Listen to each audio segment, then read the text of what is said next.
حضرت بلال رضی اللہ کی ایمان اور صبر کی کہانی۔ حضرت بلال رضی اللہ کا اصلی نام بلال بن رباح تھا۔ ان کا تعلق حبشہ سے تھا۔ ان کی ماں کا نام حمامہ تھا جو غلام تھی اور ان کے والد رباح کی غلامی کی زندگی جیتے تھے۔ اسی وجہ سے بچپن سے ہی بلال غلام بن کر بڑے ہوئے۔ انہیں مکہ کا ایک بڑا سردار امیہ بن خلف خرید کر اپنے گھر لے آیا۔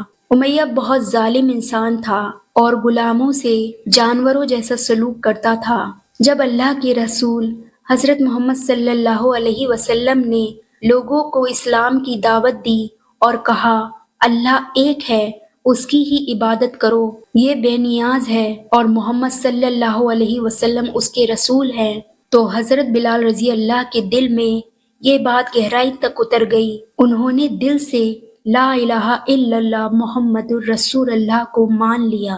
جب امیہ کو پتہ چلا کہ بلال مسلمان ہو گئے ہیں، اس نے انہیں طرح طرح کی سزائیں دینا شروع کر دی۔ انہیں تپتی ہوئی ریت پر لٹا دیا جاتا، بڑے بڑے پتھر ان کے سینے پر رکھ دیے جاتے، کوڑے برسائے جاتے، بھوکا پیاسا رکھا جاتا۔ لوگ انہیں تانا مارتے، اے بلال اپنے دین سے پھر جاؤ اور مورتی پوجا کرنے لگو۔ لیکن بلال رضی اللہ کی زبان سے صرف ایک ہی آواز نکلتی، احد احد۔ دن پر دن ظلم بڑھتا گیا مگر بلال رضی اللہ کا ایمان ڈگمگایا نہیں۔ انہوں نے ہر سزا کو صبر سے سہا اور ہر موقع پر اللہ کی توحید کا اعلان کیا۔ مکہ کے لوگ حیران تھے کہ یہ غریب، مجبور اور اکیلا غلام کیسے اتنا مضبوط کھڑا ہے۔ اصل میں بلال رضی اللہ کے دل میں یہ یقین بیٹھ چکا تھا کہ دنیا کی تکلیفیں تھوڑی دیر کی ہیں لیکن اللہ کی رحمت ہمیشہ کے لیے ہے۔ ایک دن حضرت ابو بکر صدیقی رضی اللہ نے بلال کو ظلم سہتے ہوئے دیکھا، ان کا دل بھر آیا۔ انہوں نے امیہ سے کہا اسے مجھے بیچ دو۔ امیہ نے سوچا کہ ابو بکر زیادہ دام دیں گے تو اس نے ان سے اونچی قیمت مانگی۔ حضرت ابو بکر رضی اللہ نے بنا دیر کیے قیمت ادا کر دی اور بلال کو آزاد کر دیا۔ اس دن سے حضرت بلال رضی اللہ صرف غلام نہیں رہے بلکہ وہ اللہ کے بندے اور اسلام کے بہادر سپاہی بن گئے۔ جب مسلمان مدینہ ہجرت گئے اور مدینہ نبوی بنی تو وہاں پہلی بار اذان دینے کے لیے چنا گیا انسان اور کوئی نہیں بلکہ حضرت بلال رضی اللہ تھے۔ ان کی بلند اور دل کو چھونے والی آواز میں جب پہلی بار اللہ اکبر گونجی تو پورا مدینہ ایمان کی روشنی سے بھر گیا۔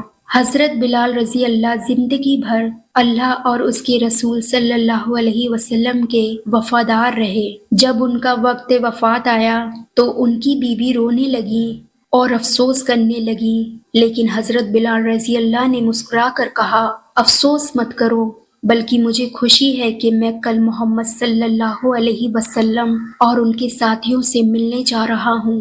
تو دوستو، حضرت بلال رضی اللہ کی زندگی ہمیں سکھاتی ہے کہ ایمان کی راہ آسان نہیں ہوتی لیکن صبر اور اللہ پر بھروسہ انسان کو بلندیوں تک پہنچا دیتا ہے۔ دولت یا طاقت نہیں بلکہ ایمان ہی اصلی طاقت ہے۔ غریبی اور غلامی بھی انسان کے ایمان کو نہیں توڑ سکتی اگر اس کا دل اللہ سے جڑا ہو۔ جنہوں نے احد احد کہا آج پوری دنیا انہیں عزت سے یاد کرتی ہے۔ حضرت بلال رضی اللہ ہمیں یہ سکھاتے ہیں کہ چاہے حالات کتنے بھی مشکل کیوں نہ ہو، اگر انسان اللہ پر بھروسہ اور صبر رکھے تو اللہ اسے ضرور کامیاب کرتا ہے۔